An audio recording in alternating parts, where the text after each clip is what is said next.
Welcome to The Code, your guide to health and human performance. I'm your host, Dr. Andrew Fix from Physio Room, a performance-based rehab facility here in Denver. On this podcast, we're going to explore the key areas of your life that impact your overall health and wellness, from sleep hygiene and stress management to nutrition, movement, relationships, and more. We bring you conversations with industry experts and top performers to share strategies they have for cracking the code on health and human performance. Now let's get to today's show. Welcome back to The Code, everybody. Dr. Andrew Fix with Physio Room, again, back to host this episode. And today I'm really excited and honored to be joined by Andrew Brandt. He's the executive director of the Jeffrey S. Moorad Center for the Study of Sports Law and a professor of practice at Villanova University. He spent times in his career on all different sides of like the athletic and legal industry, places like ESPN, The Athletic. I'm a huge fan. He spent about 10 years as VP of the Green Bay Packers, my childhood and adulthood favorite sports team. So Andrew, thank you so much for joining me here on The Code. I really appreciate your time. Andrew, I appreciate you having me. I'm obviously beyond sports. I'm interested in a lot of things. I think you are as well. So happy to talk and share my thoughts. Yeah. I think you're right. You and I, although we have very different career paths, I think aside from the name, we have a lot in common as far as like things that we like to do, fitness types of things. I have always been interested in running, and I understand you have a triathlon interest. Is that right? Yeah, I mean, I was a tennis player growing up, and I played a little bit at Stanford where I went to college, and tried to play a little pro tennis back in the day, long time ago. And that kind of pro sports is so different than what everyone sees on TV, completely different, where I'd show up in a little town like Chattanooga or Lake Charles, Louisiana, or Lafayette, Louisiana, and maybe 3 people in the stands, and call your own lines, pick up your own balls, just trying to get points. And I realized that was never going to be where I was going to finish my career or even start a career. So over the years, I transitioned from tennis to running. And I didn't want to just be a runner because I kind of saw, like, you know better than anyone, some of the injuries and overuse and joint issues that come with sort of putting a lot of miles on and not doing other things. Then I got into biking and swimming. So I became a short distance triathlete over the years, and did a lot of them, pretty much sprint and Olympic distances. Never seemed to have the endurance gene to do the longer half or full Ironmans. Gotcha. But we can talk about it. I've sort of traveled that world a little bit over the years. Yeah. And, I'm right there with you. I love having a little bit of variety in my, my fitness lifestyle. And whether that's because of, as I do so much of one thing, I start to feel like my body breaks down a little bit, or I just get a little mentally fatigued. I like to do a little bit of everything. So there too, as much as I love to run, people ask me all the time, like, well, how many marathons have you run? I'm like, none. I haven't run a marathon. I've run 15 miles twice. But it's because I love to lift and I love to bike and I love to hike and do all these other things that I know the time that it takes to train for and perform well in in a big marathon. And, I don't want to run 6 days a week or whatever. So, So yeah, let's get into some of that a little bit, about where you've come from and what you've been doing. So you said you went to school at Stanford, but where are you from originally? Then you went to school at Stanford, and then what did you get into going forward there to give the listeners a little bit of a background about your life? Yeah, Andrew, born and bred in Washington, D.C. And a lot of people say, well, do people really live there or is it just government? Yeah. And my family had no connection to government at all. We're in real estate, but growing up in Washington, D.C., and as I said, across country to Stanford to go to school there, and then back across country to D.C. to go to Georgetown Law School. And I just always thought maybe there's a way, this boyhood love of sports, following it, participating in it, being obsessed with it in some ways, that I can marry that with a career. And I had no direct plan on doing that. But it's funny, in Washington, D.C., there was a firm, it's no longer there, it was called ProServe, and they represented a lot of athletes. They also were the firm that represented tennis players and sort of ran tennis tournaments around the DC area. The name makes And sense. that was my end. And Yeah. I'm like, hey guys, can I just be an unpaid intern while in law school? And you know me from playing tennis. I'm a kid, but let me help. And they did. And I spent most of my law school years kind of being an unpaid intern at ProServe, and got a job after law school, turning my back on, I don't know how many lawyers are listening, but I turned my back on kind of a real law career, because once you kind of go down the agent path, you're not doing sophisticated legal work. I mean, you're helping guys get deals, whether with teams or with endorsements, financial management, hand holding, babysitting, but you're not being a real lawyer. And at a young age, even 25, 26 years old, I realized I've got to make this decision here. Mm-hmm. And all my friends are like, hey, hang out with lawyers versus hang out with athletes. Are you kidding me? And I had to think about it, but I did. So I moved into full-time agent work, starting in tennis. And then I realized tennis is just a drain, and you're recruiting 13-year-olds and you're dealing with their parents. And I saw a guy down the hall at the same office, David Falk, Falk was his name. He was representing Michael Jordan, Patrick Ewing, Alonzo Mourning, and Allen Iverson, Dikembe Mutombo. And I'm like, can I work for that guy? And they let me. And then he was so busy with Michael and everything and NBA that I saw we had a few football players, NFL football players. And I'm like, who's helping them? And not really anyone. So look at me. I'm all of 148 pounds. I'm like, I've never played football, but I'm going to be a football agent, because this is what I tell young people all the time. Find your space. And it's not necessarily the most space that you're most interested in. It's like, where's the opportunity? So I found it, and I became a football agent. And I was handling anywhere from 5 to 10 to 15, one time 20 NFL players, being their agent. Mm-hmm. And then I made the first step. I had done this twice in my career. I moved from labor, players, to management, team.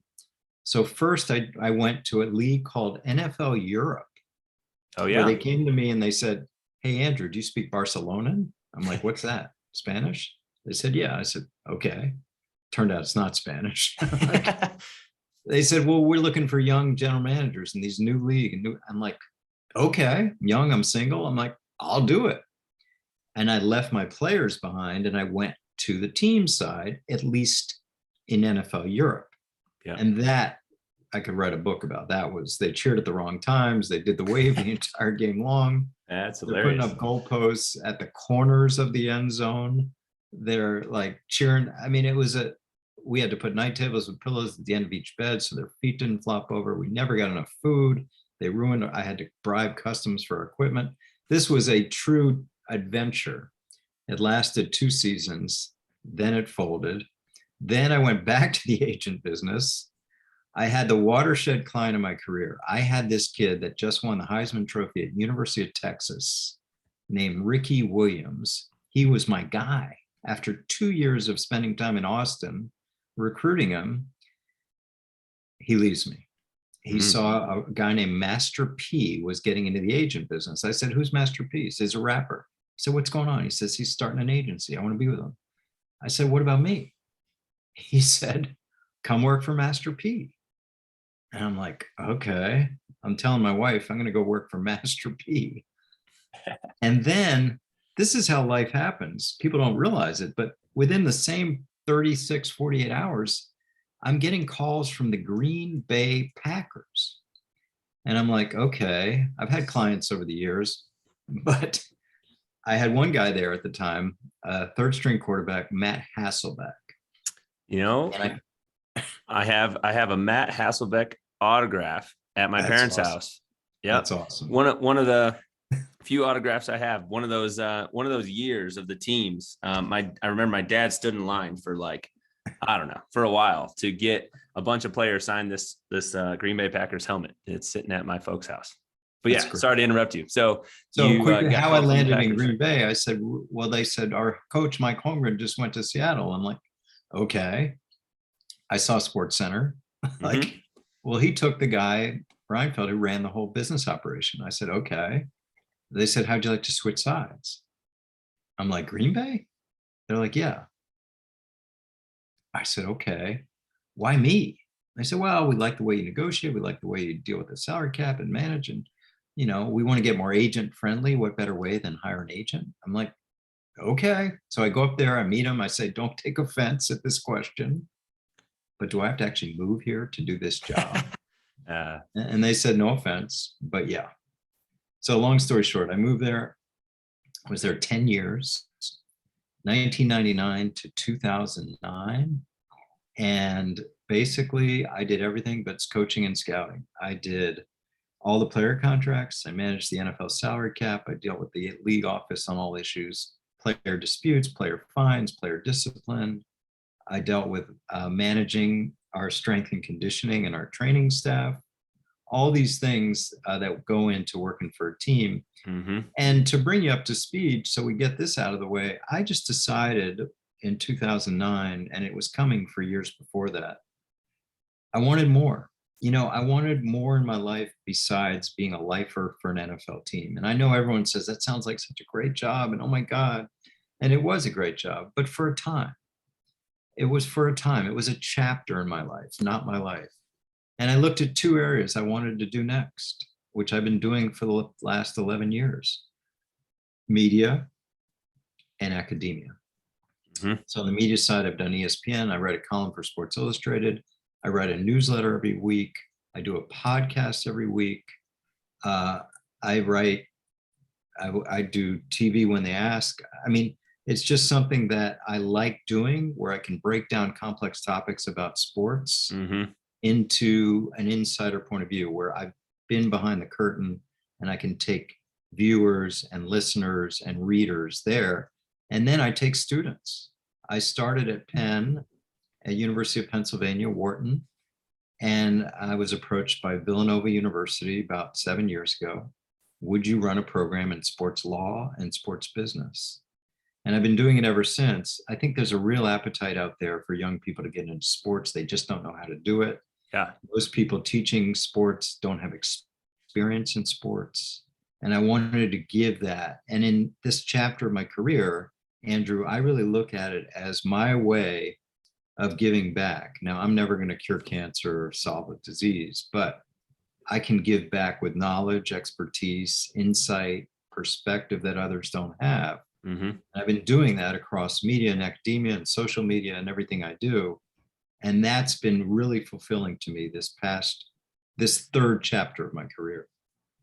Yeah, I love that. And like, sort of through that story that you just painted for us, you basically sounds like you just sort of like brought it full circle, right? Like, from the player and the agency side of things to the team, to the giving back to the up and coming side of things, and giving back to people, like me, who you said you're trying to take the viewer or the listener, like sort of on that journey behind the curtain of like, to understand the story at a different depth than maybe they would be able to if Right. somebody telling the story has not been there and experienced the things that you've had the opportunity to do. And I think that's awesome. So you said you've been at Villanova now for 7 years. Is that what you said? 2014, so 8 years. Yeah. Yeah, 7 or 8 years. Okay, awesome. Now we were chatting a little bit off air, and sort of to like preface this, people always used to ask me what I wanted to do as I was like getting into my physical therapy, kind of like healthcare side of my job.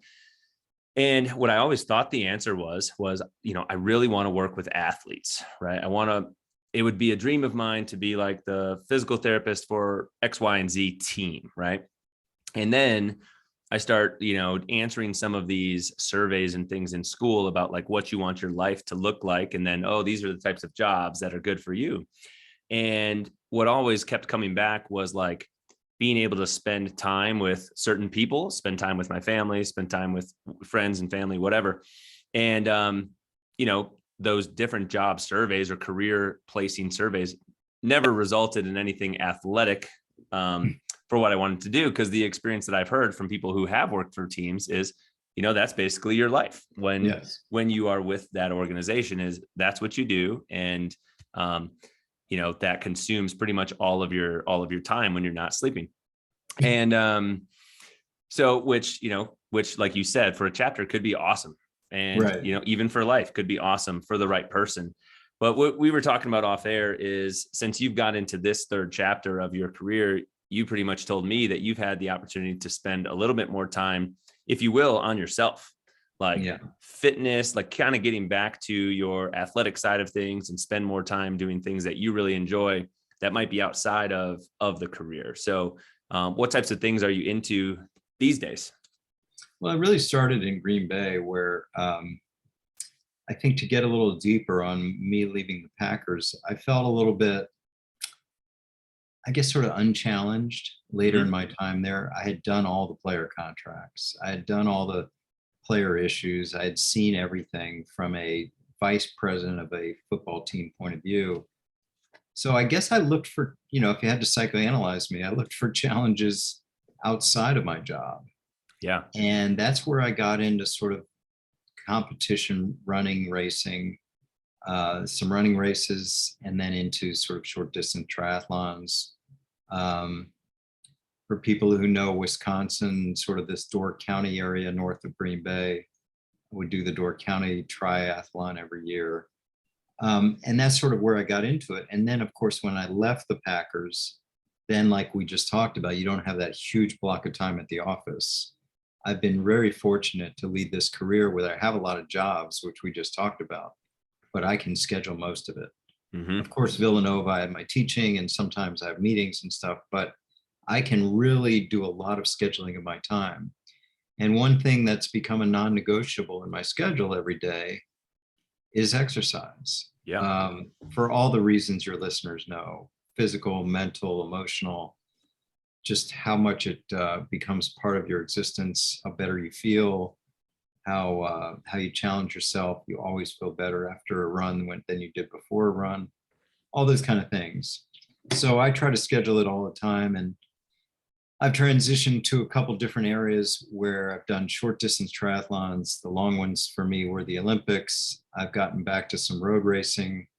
I was in Dallas last year doing the half marathon. I did some races during COVID where it was time trial starts, Yeah.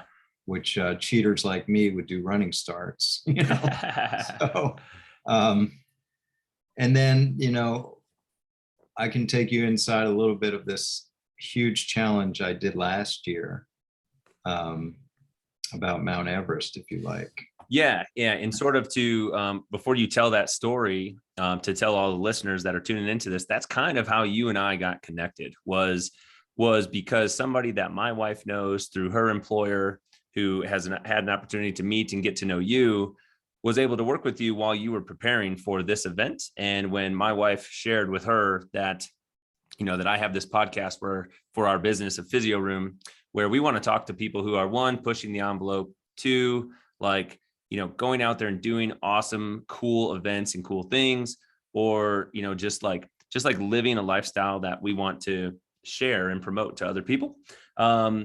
I absolutely wanted to talk to you. So we've been setting this up for a couple of months, like finding a time that would work for the both of us. So yeah, tell us about this Mount Everest hiking, climbing event that you were training for and completed.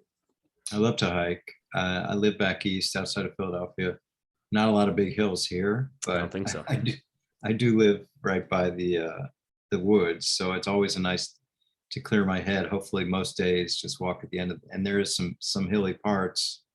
But I've gone to mountains before. I've gone out west. I've gone to Mount Washington, New Hampshire a few times, just trying to get that elevation. I enjoy it. It's just like I keep talking about, just kind of a refreshing way to spend time and exercise and air and nature and all the great things that come from it. So one of the guys that I followed over the years is a fitness entrepreneur, kind of crazy guy named Jesse Itzler. Mm-hmm. And Jesse's married to the Spanx lady. I think her name's Sarah Blakely, and he's part owner of the Atlanta Hawks. And we sort of crossed paths a couple times through our sports connections. And I saw him promoting this thing called 29029, and I kind of looked into it. So 29029 is the height of Mount Everest. Now, with all due respect to my drive, I'm never gonna hike Mount Everest. It's just not going to happen for me. But here was a way to make it happen. Mm-hmm. So this group, Jesse Itzler's part owner of it, they take approximately 250 people for 3 different times a year, and you hike, walk, whatever you can do, the equivalent of Mount Everest. So I tried in 2019 and 2020, and I couldn't get in. And in 2020, well, 2020 turned out to be virtual, but in 2021, I got in, and I got in Utah. And when I say I got in, that means I was selected to be one of the 250 that gets to go to Utah and start on Friday morning at 6 a.m. And I have till Saturday evening at 6 p.m. to climb 29,029 feet. Now, there's obviously not Everest in Utah. Snow Basin is a ski resort there. The challenge was walk up that mountain 13 times in 36 hours. That's the challenge. Walk up that mountain 13 times in 36 hours. And I accepted that challenge. Now, this was a completely different type of endurance event for me because there's no running, there's no biking, there's no fast twitch. Yeah, right. And why I was seeing your friend in Dallas when I was visiting my son who goes to SMU, and why I'm seeing a PT here, is with all my speed work, I developed some Achilles tendinopathy. Yeah. And even to this day, it's just something that's I'm going to live with. And your friend Allison got me through it when I was working out heavy down there. And well, I got to tell you, all her work and all the work of other PTs, after about 3 laps to get to 13, it didn't help. I was feeling that Achilles. Yeah, like I said at the beginning of this episode, you and I have more in common than you think. I too have Achilles tendinopathy and have been dealing with that for quite some time. So I was just doing a little math there on my phone. So 29,029, if you were climbing that 13 times, so that basically makes the height of that mountain there 2,233 feet, Correct. 2,233 feet. Because you only count the elevation only counts on the way up, correct? How did you guys travel downwards? We did get a gondola down. We got a gondola down, and there's some people say, "Oh, gondola down!" Like, it was the toughest thing I've ever done because you get up to the top, and my first lap, I call them a lap or first ascent, took me 1 hour and 10 minutes, right? And I'm like, cool. By the end, my last ascent took me 2 hours and 45 minutes. Ooh. So this is what happens to your body. And so my goal going in, and I listen to all the coaches, and I listen to, there are Olympians there, there's all kinds of people there. Try to get 10 before you try to get to sleep. Try to get 9 or 10 if you can. So I'm doing well. And after about 4, my Achilles is really tightening up. Now they have a place inside the lodge with massage and PT. Yeah. So after 4 or 5, I go in there, and the coaches are in there telling me exactly what they should have been saying, which is, Andrew, get out of here. Do not get comfortable. Yeah. Because every time you come down on that gondola, you can turn right and you can go to comfort and lodge and PT and food and fire, or you can turn left. And you got to turn left. You got to turn left and just go back up. And it takes everything in your brain and body after a few of them to just go left and start again. And the afternoon sun on that first day, it's hot in Utah now. It was August. And I'm like, whoa, boy. And then they're like coaching you, like, just try to get a couple at night. Try to get a couple at night. I got food. They tell you eat, not just eat the space food on the mountain, eat real food. Yeah. So I sat down, had real food, but then they're pushing you out of there because you don't want to get comfortable. And then by the time it was dark, I had gotten in 7 and like pushing to get 8. And then I'm going to go to find a place to lie down. And then there's this girl like, come on, I'm going to go up for 9. So I go up in the middle of the night and And I made it up with her, and she was all eager, like, let's just do it. Let's go all the way through to get 13. And that's where I declined. And then, and then they make it hard on you, because the walk to the tents, they have tents where you sleep, was 15 minutes. So I'm looking at the lodge, like, where's a little place I can lie down for an hour? Where's a place I can ball up my jacket to sleep on? And it's all full. Everybody's got the places. So I actually trudged back to my tent, and I woke up maybe an hour, hour and a half later. And oh my God, Andrew, I could not move. Yeah. And I'm like, I got to do 4 more. I got to do 4 more. And now I'm like a 95-year-old man. I'm trudging up to the start. And then I said, how do I do this? And the one thing, the coach told me, she said, okay, I'm going to help you up the first part of this, number 9. Don't walk like you always walk. So duck walk or sidewalk, because that was the only way I was going to get my Achilles out of that repetitive motion. Mm-hmm. I did a whole lap like that. Trying to use some different musculature. Yes, exactly.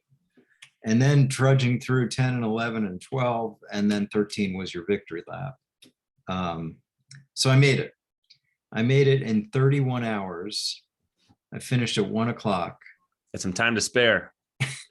And the stats were, out of 250 people, 140 made all 13.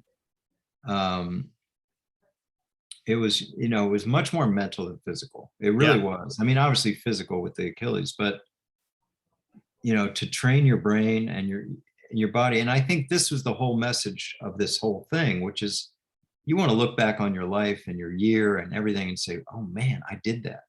So now you're like, I can do other things like that. Mm-hmm. I can accomplish things. I can conquer challenges. I can move. I can do hard things. And I think so much of us in our life are just set in this comfort zone where we sort of stay in it. We don't press it. We don't do things that are uncomfortable. And the only way you progress, whether it's in fitness or life or relationships, is pressing the uncomfortable, so that the next time you face it, you're a little better at it. Yeah, absolutely, man. That hearing you tell that story makes me motivated. I might have to look into this. And for people that are listening to this, to this episode, if they haven't come out already, we've had the opportunity to talk to a couple other like ultra marathon training type of people on this show, and some of our clients here at Physio Room. And there's a couple people that I can think of that probably would like to do this event if they've not heard of it. But all of them have said the same thing that you said. I mean, we're talking about people that have done the Leadville 100 race here in Colorado, and the Leadman series, which is a series over the summer of 5 races. That's just insane to me. We have one woman, Becky Bauer, who has done a 257-mile ultra race across Arizona over the course of 4 days, and there's sleeping involved. And she's actually gearing up to run the Western States Ultra Marathon here at the end of the month. She's been trying to get into this thing for a long time, and I know I have the episode scheduled to come out like right before the race goes, so that's very timely.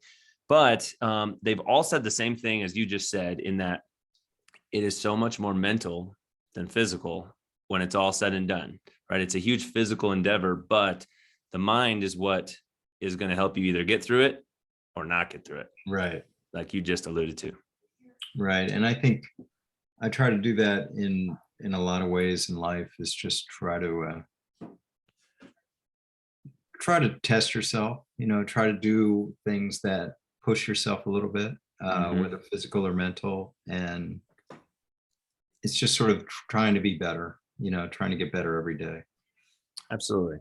Absolutely. Well, honestly, I think just from you telling that story about the changing careers to like get through 2 things that fuel your passion and fuel like what you really want to do at that point in your life, and then constantly finding ways, whether it's in your personal life, whether it's in your business and career life, whether it's in your fitness, whatever that might be, to keep pushing the bounds on your comfort zone is like one of the best pieces of advice that you could give to all of our listeners, because that's the only way that real growth and development is going to happen at the end of the day.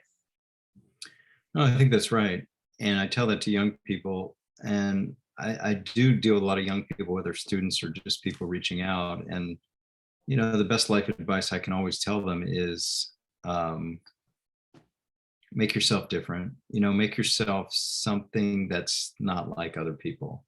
Now, in my world, everyone wants to be an agent, or everyone wants to work for a team, or everyone wants to be the GM of some sports team. And I sort of challenge them and I'm like, why? Why would I hire you? Especially when people say I want to be an agent. I'm like, okay, let's role play. I'm a player. Why would I hire you? Yep. I'm a player. You pitch me on why I should pick you as my agent. Exactly. And that brings them back to reality real quick and makes them think, okay, what do I have different? What is that than all these other kids out here, all these other people? Why am I special? And you dig deep Mm-hmm. and you find it. And I'll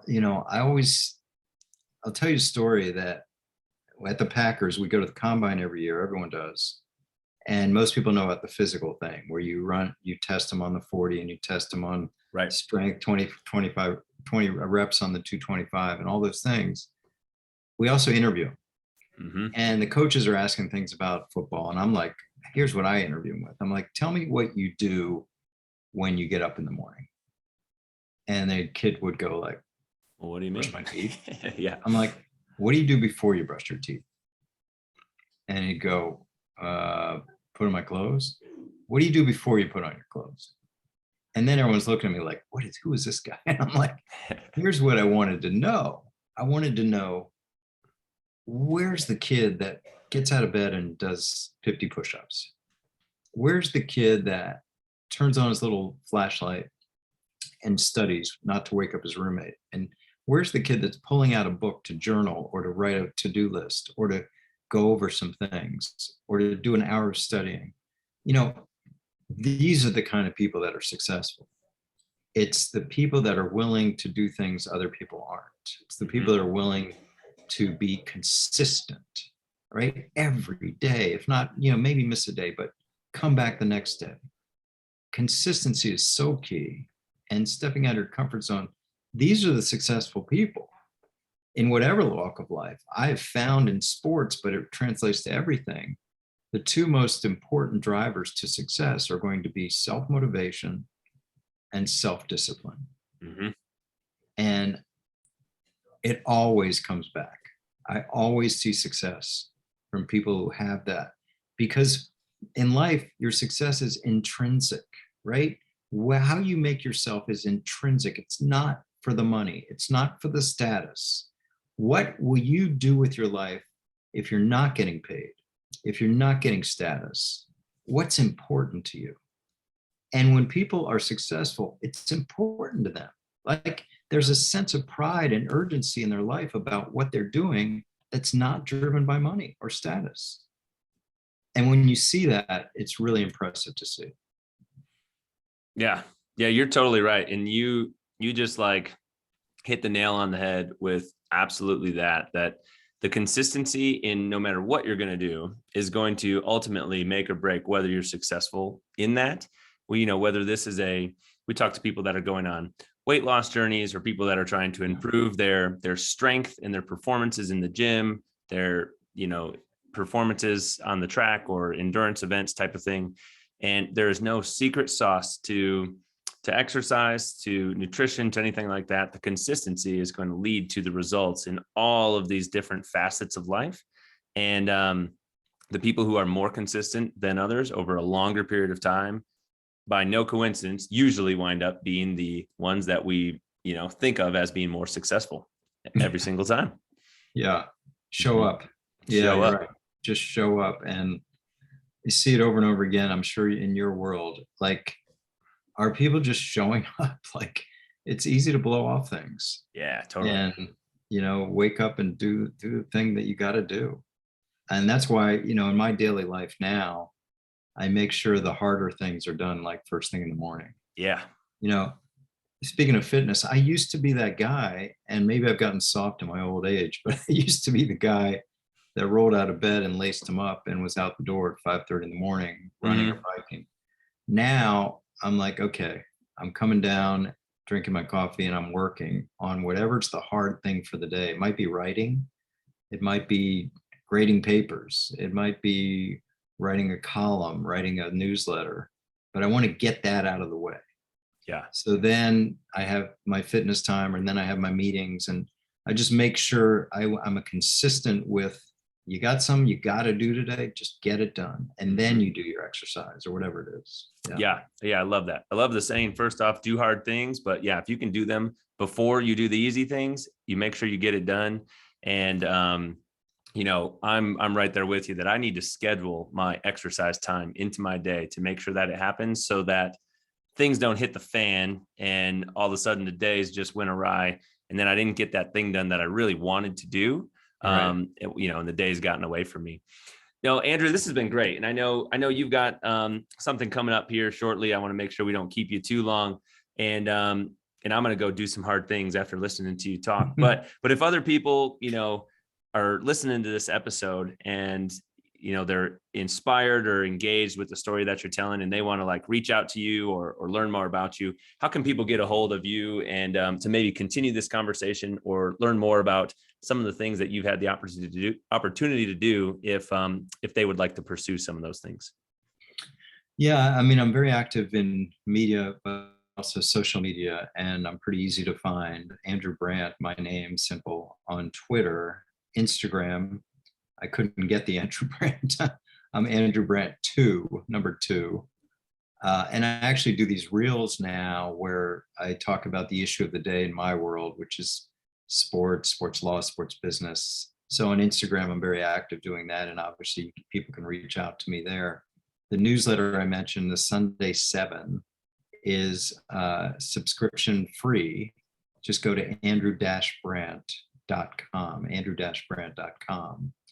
And that's where you sign up. Just give me your email, and every Sunday morning, I'm going to send you out 7 thoughts that I have.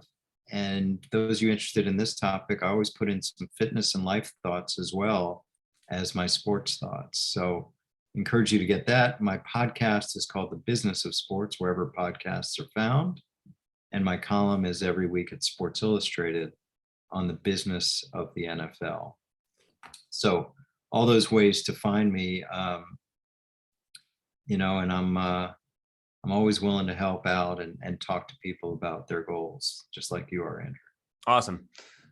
Well, I can't thank you enough for carving out the time to join me on here and be part of this show. We'll put all of those things, the newsletter, Instagram, podcast, and the website, all of that stuff in our show notes for this episode, so that you guys who tuned in to listen to this can easily find that, just like Andrew said, wherever podcasts are found, because that's where you can find the code. And thank you guys for tuning in to this episode today to listen to Andrew talking about Andrew Brandt's life and all the things he's had the opportunity to do. We'll catch you guys on the next episode. Thank you so much. Bye-bye.